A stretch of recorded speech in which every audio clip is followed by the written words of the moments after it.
Ang makapaglaro ho sa Southeast Asian Games o SEA Games ngayong taon ang nais pong makamit ng volleyball athlete na si Mika Reyes. Alamin natin kung anong kanyang paghahanda dito sa naturang torneo. May report si Arian Malyare.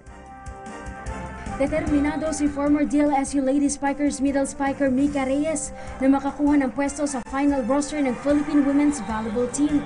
Ito'y sa papalapit na paglahok ng bansa sa 29 Southeast Asian Games na gaganapin ngayong Agosto sa Kuala Lumpur, Malaysia.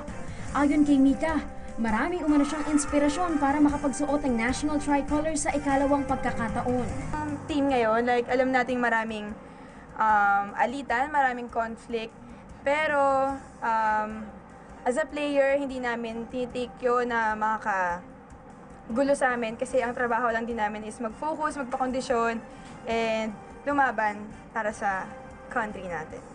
Bagamat isa siya sa crowd favorite, ayaw namang pakasiguro ng 6-foot volleyball na pasok na siya sa standards na tinitingnan ni head coach Francis Vicente.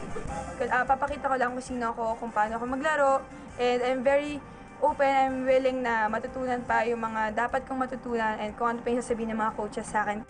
Noong Oktubre nang unang napabilang si Reyes sa PSL F2 Logistics Manila nang i-host ng bansa ang FIVB Women's World Club Volleyball Championship. Arian Malyare, PTV Sports.